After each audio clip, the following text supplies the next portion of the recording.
Olá, amigos da história, estou de volta. Filho de Caetano Mauro, imigrante italiano, e de Teresa Duarte, mineira, culta e poliglota. Humberto Mauro nasceu numa fazenda de Volta Grande, perto de Cataguases, na zona da Mata do estado de Minas Gerais. Aos 13 anos, ele foi morar na cidade de Cataguases, Minas Gerais também. Iniciou como ator de teatro amador na revista Ao Correr da Fita, em 1914. Tocava violino e bandolim e fez um curso de eletrônica por correspondência. Seu primeiro empreendimento foi uma oficina responsável pela instalação da eletricidade em muitas fazendas na Zona da Mata. Também constituiu o primeiro aparelho de recepção radiofônica da cidade onde morava. Veio dessa época a paixão pelo radioamadorismo, que conservou para sempre.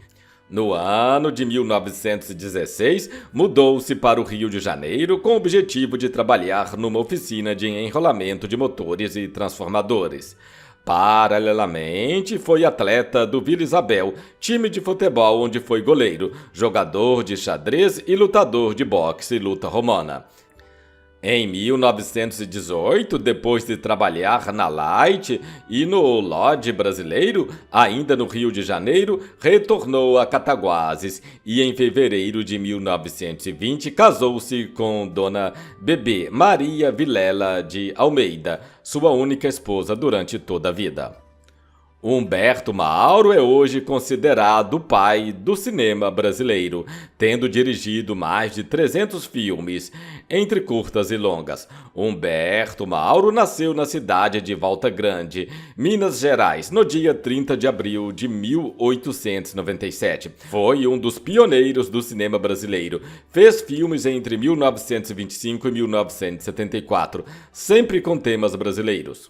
Em 1923, passou a se interessar por fotografia. Adquiriu uma câmera Kodak de Pedro Comello, pai da atriz Eva Neal, imigrante italiano de quem se tornaria amigo até se desentenderem. Ambos compartilhavam de uma paixão pelo cinema, principalmente pelos filmes americanos de aventura. Em 1925, Humberto e Comello compraram uma câmera cinematográfica de 9,5mm, marca Pathé, com a qual Mauro filmou um curta-metragem cômico de apenas 5 minutos de duração. Mostraram esse filme a comerciantes locais, tentando convencê-los a investir numa companhia produtora de filmes em Cataguases. Com o apoio financeiro de Homero Domingues, compraram uma câmera de 35mm e centenas de metros de filmes. Mas o filme que resolveram fazer ficou inacabado. Ainda em 1925, com a participação do negociante Agenor Cortes de Barros, fundaram em Cataguases a Febosul América. Ainda em 1925, com a participação do negociante Agenor Cortes de Barros, fundaram em Cataguases a Febosul América.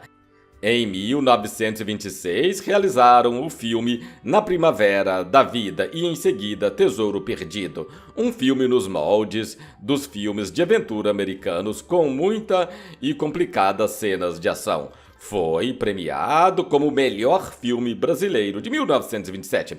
Este filme contou com a única participação nas telas da mulher de Mauro, com o nome então artístico de Lola Liz. Com o sucesso de Tesouro Perdido, Mauro pôde ampliar sua produtora, rebatizada então de Febo Brasil, e desenvolver filmes de acordo com sua visão pessoal. Seu trabalho seguinte foi o filme Brasa Dormida. É uma bem-sucedida mistura de aventura e romance, e com excelente aproveitamento dos cenários naturais, em que não falta uma excitante cena erótica. Lançado em 1929, foi distribuído para todo o país. Seu longa-metragem seguinte, seu último filme para Febo, Sangue Mineiro, é considerado sua obra-prima em Cataguases. Lançado em julho de 1929, percorreu todo o país com sucessos de crítica e público.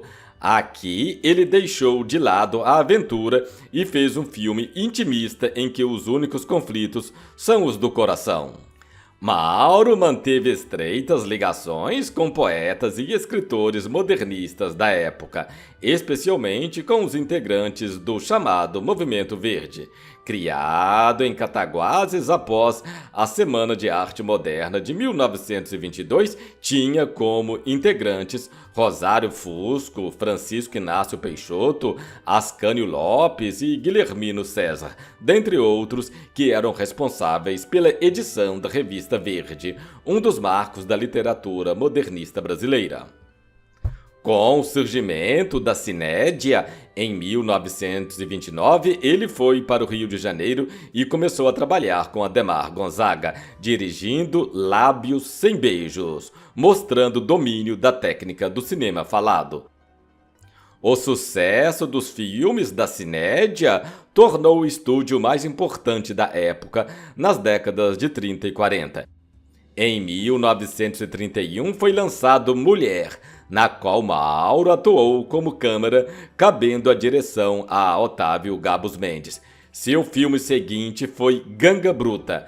Teve dificuldades na sua realização, que se prolongou de 1931 a 1933. Foi um filme de estrutura narrativa revolucionária para a época, com flashbacks e cortes rápidos. Na época, Ganga Bruta não foi muito bem aceito pelo público, já que o público não estava acostumado a ver os brasileiros no cinema falando. No entanto, o filme Ganga Bruta hoje é considerado um dos melhores filmes já produzido mundialmente. Depois de dirigir A Voz do Carnaval em 1933, seu primeiro musical, trocou a Cinédia pela Brasil Vita Filmes em 1934. Um estúdio fundado então pela atriz Carmen Santos, estrela de vários filmes de Mauro Humberto. Na nova casa fez Favela dos Meus Amores, de 1935, e Cidade Mulher, em 1936. A convite de Edgar Roquete Pinto, Humberto Mauro se juntou ao Instituto Nacional de Cinema Educativo, INSE, onde de 1936 a 64 realizou mais de 300 documentários de curta-metragem sobre temas tão variados como astronomia, agricultura e música. Enquanto trabalhou no INSE, Mauro dirigiu apenas 3 longa-metragens: O Descobrimento do Brasil, de 1937, com música de Vilas Lobos; Argila, em 1940, e Canto de Saudade, de 52, onde também trabalhou como ator no papel secundário. Afastado do cinema desde 74, quando fez o curta-metragem Carro de Bois, passou a viver em seu sítio Rancho Alegre, em Volta Grande, onde morreu aos 86 anos, quase que completamente cego após uma forte pneumonia. Humberto Mauro é autor dos mais significativo ciclo regional do cinema brasileiro, iniciado em 1926 com Na Primavera da Vida. Durante seus últimos anos de vida, Mauro foi a inspiração principal da geração do cinema novo. Nelson Pereira dos Santos e Glauber Rocha eram seus admiradores declarados. Apesar de não ter feito carreira internacional, devido às limitações da época, foi homenageado no Festival de Cannes como um dos cineastas mais importantes do século XX. Este foi o vídeo de hoje. Obrigado por se inscrever no canal e ativar o sininho. Até o próximo vídeo. Eu voltarei.